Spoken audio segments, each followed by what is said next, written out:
DeJulius puts up a three. Yes! And a goal!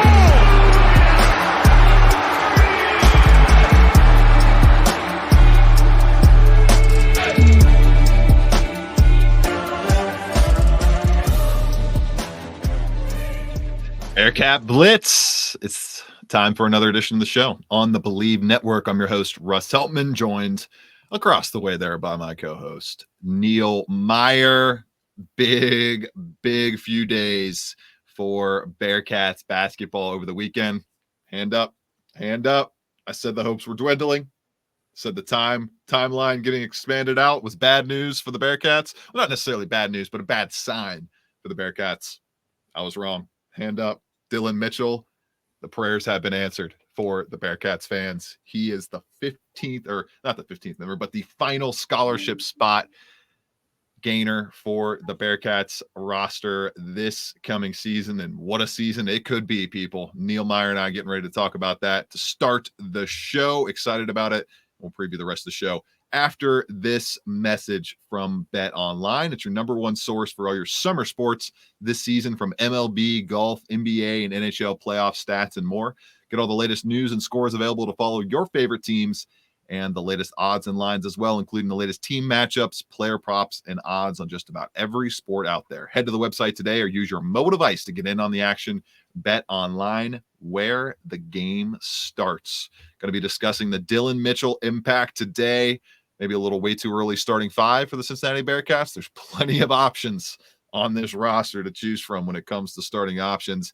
And also we got some news on the Big 12 conference slate start date from John Rothstein. We'll talk about that to open the show. And then we have another addition for Cincinnati football. They have added in the secondary once again. Southern Utah transfer safety Trayvon Gola-Callard, I think I'm saying that one right, is joining the Bearcats ranks. We thought they were expended out of all of their scholarship spots, but maybe we missed one lagging scholarship. Regardless, Gola-Callard going to join Cincinnati football. We'll discuss that to close the show. We'll get into the show after these messages right here on Bearcat Blitz.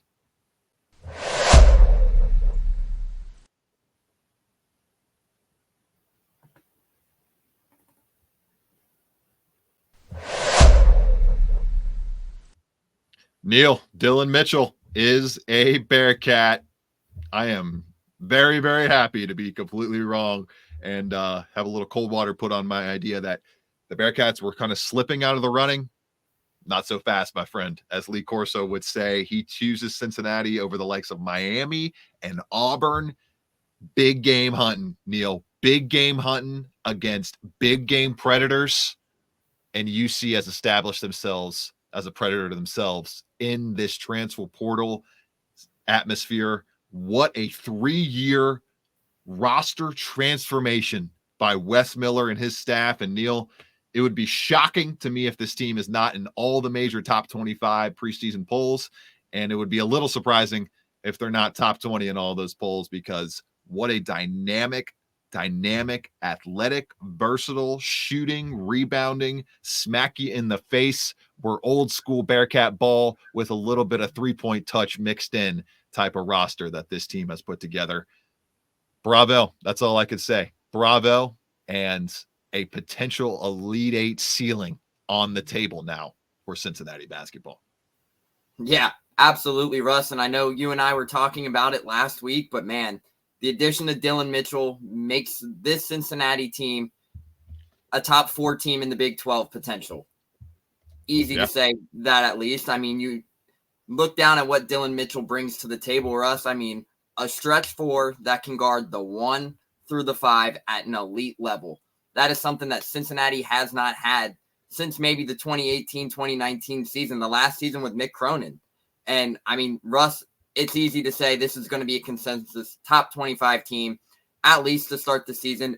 Heck, maybe even a top 20 with the addition of Dillon Mitchell. I mean, you're looking down the roster. I believe from the rankings I saw, Russ, they were 71st in the transfer portal rankings before the commitment of Dillon Mitchell. Jumps all the way up to as high as 19 from what I was seeing.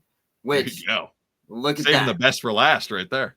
But also, Russ, I mean, look at it. Cincinnati's getting national attention now. I mean, John Rothstein just released a latest podcast that came out yesterday with high praise for what Wes Miller and his staff have done in the opening minutes of that podcast. It started roughly around the 3-minute mark. He called Cincinnati a top 25 team to start the season and a team that probably had one of the best transfer portal off seasons this season, but also a team that could go on and be a top 4 to 6 team in the Big 12. Think about that, guys. They were not far off last season in year 1.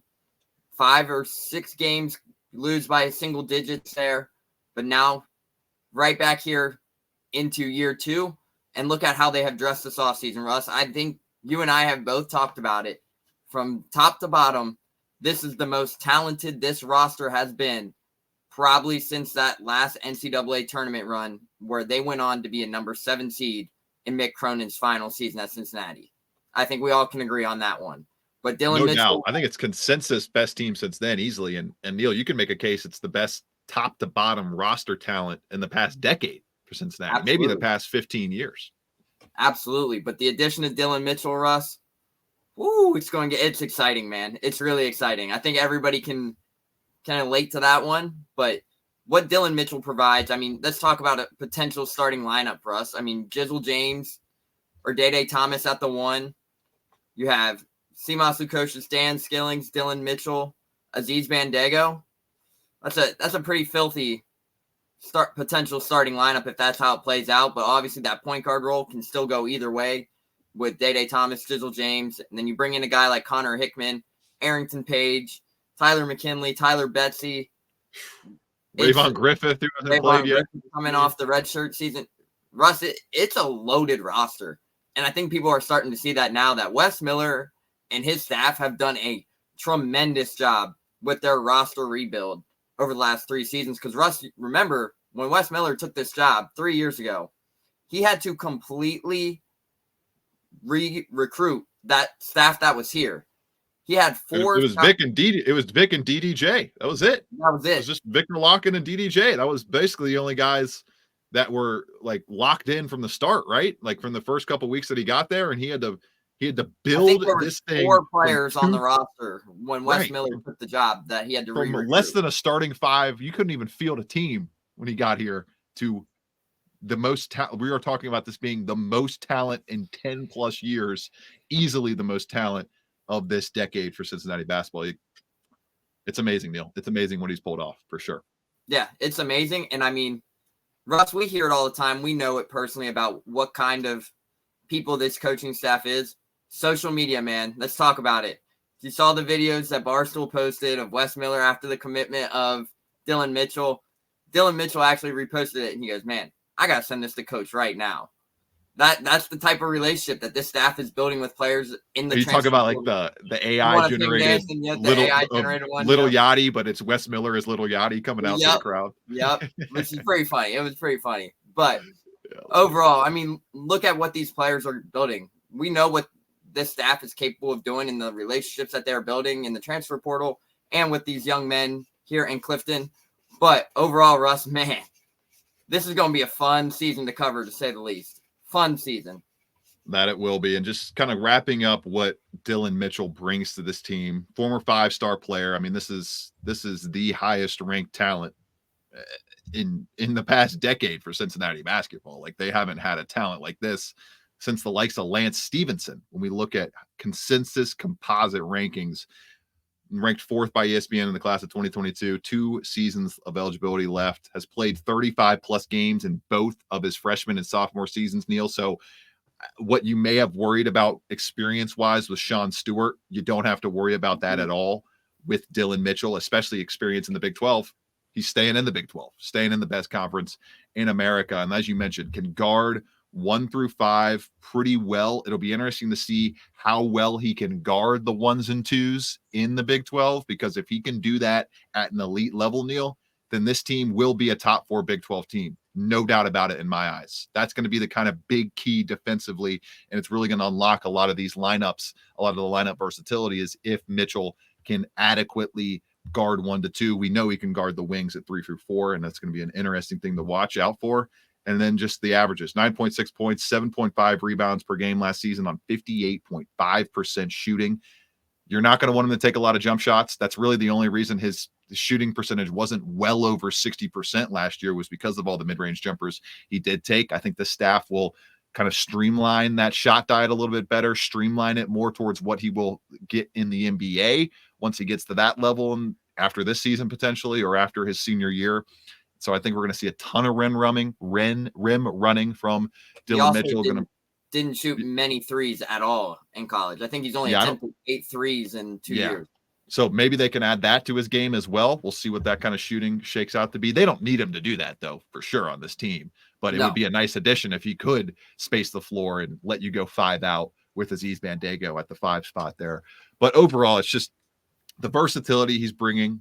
I think the shot diet that he does really well, Neil, is at the rim. He's a great cutter. He's a guy that you don't need 25 to 30% usage rate out of Dillon Mitchell on offense to get the best kind of impact from him offensively. You're looking for him to rim run. You're looking for him to rebound offensively. You're looking for him to kind of clean up the garbage there and then just show off his athleticism on the other end, and do so with reckless abandon, which he has done very well at Texas and beyond. Played really well against Cincinnati last season. They're hoping he can play well for them for the entire campaign in 2024 and 25.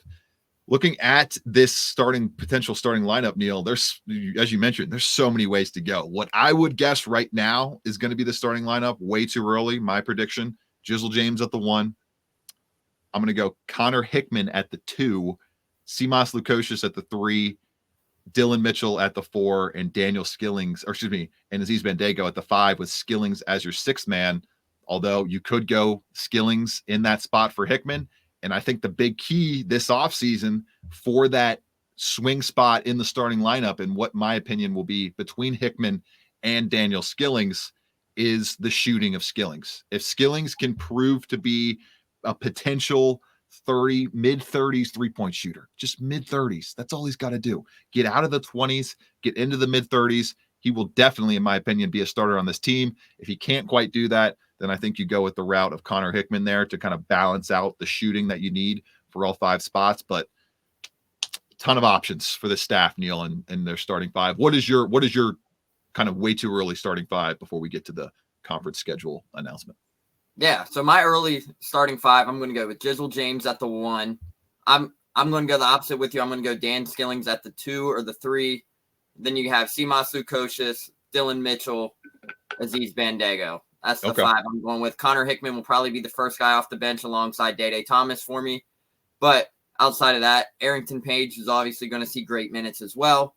But overall, that's my early starting 5 would be those projections right there. I like it. A lot to be excited about in terms of Bearcats basketball, and even more reason to get, I would say, season tickets with the announcement the other day, Neil, of 2 more Big 12 games getting 2 more. Cincinnati, and it's going to be happening obviously for all 16 teams in the Big 12, moving to a 16-team setup. 20 league games, Neil, up from 18 according to John Rothstein, and they will start that league action on December 30th and 31st, so about a week earlier than Cincinnati started their conference slate last year. And this will also entail 20 league games, as I mentioned, no buys. There will be no bye week for any team this season in the Big 12. 2 games per week in the meat grinder of the Big 12 for 3 straight months, starting at the end of December. This, to me, Neil, is even more reason why there is no problem with scheduling the rest of these games against cupcake teams in the non-conference at home. There's going to be plenty of tests in the Big 12. Don't need to go on the road again, or really bring in any major teams at that to test yourself further. I think it's just about getting those tests that they've already added to the schedule, kind of seeing where you stand there, and then building team chemistry and trying to stay as healthy as possible ahead of the conference schedule for those other games in the non-con. Yeah, absolutely. And I mean, Russ, let's talk about that. 20 conference games, no bye weeks, 16 teams, 4 different time zones. It's going to be a gauntlet. And I know we saw it last season in the first year of the Big 12, from going from BYU to Cincinnati to all across the country. But now you add the 4 corner schools in Arizona, Arizona State, and the other 2 Even schools further west, right? Is Arizona Yep. further west than Utah? I Yep. think it might be one state west further over. If But not, overall, they're connected. If not, you're adding 4 more schools this upcoming season, Utah in there as well. So, I mean, time zones are going to be a lot of different traveling. But, hey, the best conference in America, I'm right there with you, Russ. You get an extra 2 games in league play. Me, personally, I'm right there with you. There's no reason to go into the non-conference schedule and add another top quad 1 opportunity, quad 2 opportunity without really looking at the buy-in games, because we know what's out there right now with Villanova, Dayton, Xavier. Couple of, I think there's one more I'm missing off the top of my head, but there's Georgia 4. Tech. Georgia Tech will be a test. Yeah, Georgia Tech is the one I'm missing. Yeah, so there's 4 quad 1 or quad 2 opportunities already out there in non-conference. Then you have the NKU, and then you have the Howard game already confirmed. So it's kind of like, hey, might as well just schedule the rest of the non-conference as your buy-in games, because you know the Big 12, best conference in America. We talk about that all the time. You look down 29 conference games. Russ, let's think about the Big 12 this year. Probably 18 of those, maybe 17 are going to be quad 1 or quad 2 opportunities. Like, yeah, I was about to say that after you finish. Like, I mean, Arizona State may not be very good. I'm expecting West Virginia to be a quad 2 game this year. Yeah, I'm expecting them to be better. well.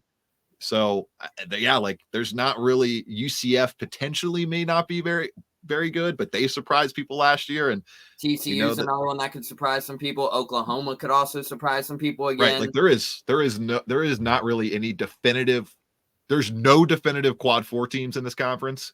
And Arizona State may not be a definitive quad 3 team. They may end up being quad 2. So there might not be any quad 3 or 4 teams in the Big 12, which would be crazy and unlikely to happen, but it's possible. It's definitely possible. It's definitely something that could happen in the Big 12. Obviously, everyone knows the gauntlet of the Big 12, but man, Russ, I'm fired up for 20 Oklahoma Big 12. State, I guess, could be a quad 3 team for sure. But man, Russ, I'm fired up for this upcoming season. 20 games in league play. Let's think about that. 20 games. We had 18 last year, and look how some of them finished, Russ. I mean, year 1, I mean, you're going down to the buzzer, the final seconds for quite a few different games. And now you get an extra 2. Like, what more can't you be fired up about that? Like, you get 20 opportunities to go out and compete in the best conference in America, in the Big 12. And I mean, Russ, it's safe to say, like, 15 to 16 of those are quad 1 or quad 2 opportunities alone.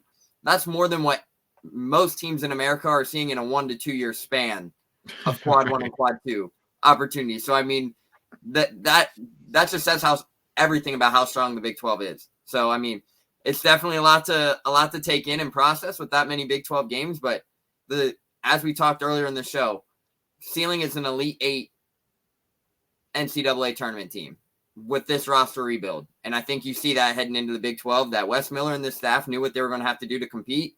They go out and they get their guys. And, hey, Russ, we talk about this is the most depth and talent that this team has had nearly in the last decade. So it's gonna be a fun time. But man, 20 conference games. I don't know who else can be less excited about 20 conference games in the Big 12. Exactly. You got to be hyped about that. And I was wrong. They're not right next to each other, Arizona and Utah.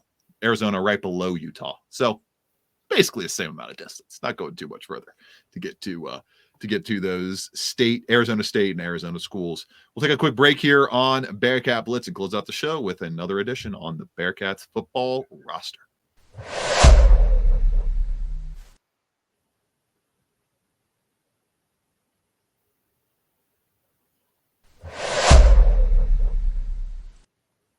Bearcat Blitz closing it out here on the Believe Network, presented by Bet Online. I'm your host, Russ Eltman. He's my co-host, Neil Meyer. Went almost 20 minutes, all basketball there because they've earned it. They deserve it. What a job by Wes Miller and this staff.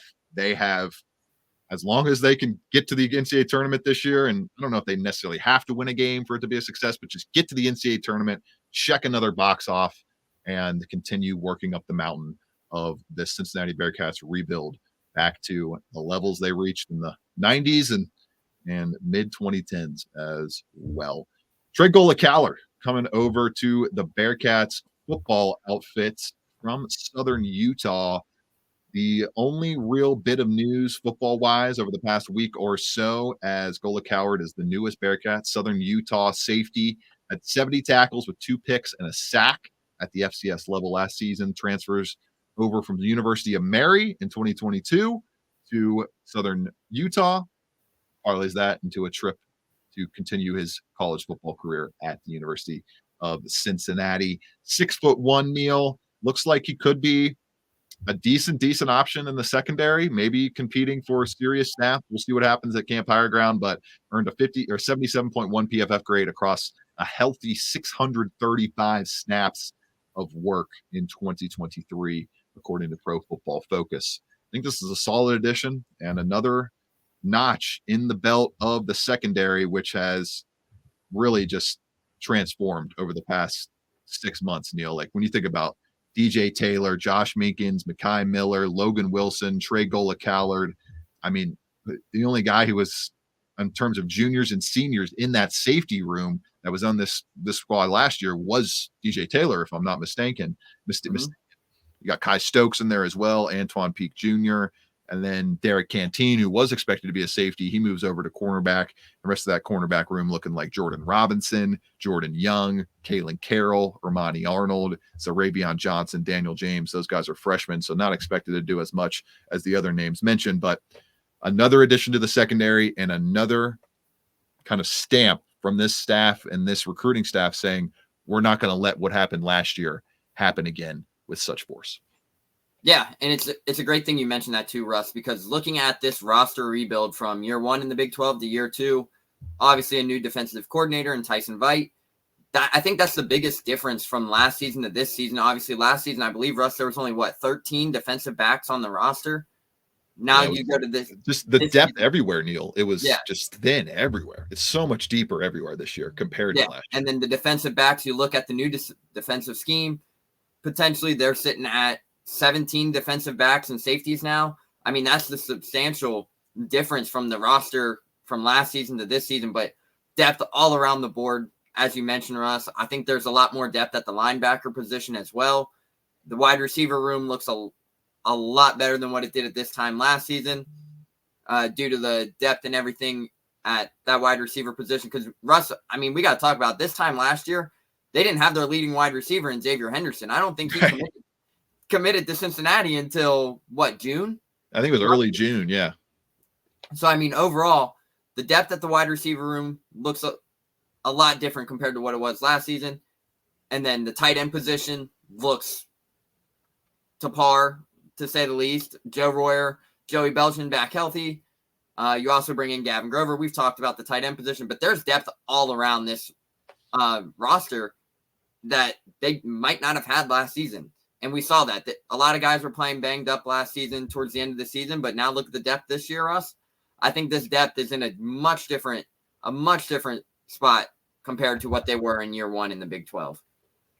1,000% agree. And I think the floor of quarterback play is not necessarily a lot higher. I'm not going to throw stones at Emory Jones in that sense, but it's higher. It's a higher floor of quarterback play that we know they're going to get out of Brendan Sorsby.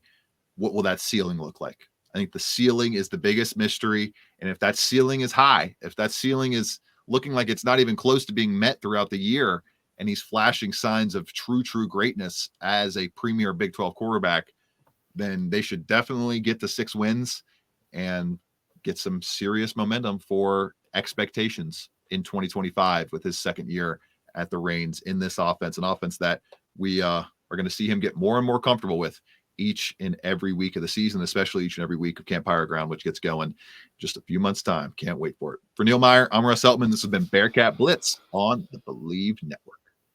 This is the second. 15 seconds left. Shot clock off. 4-point game. DeJulius puts up a 3.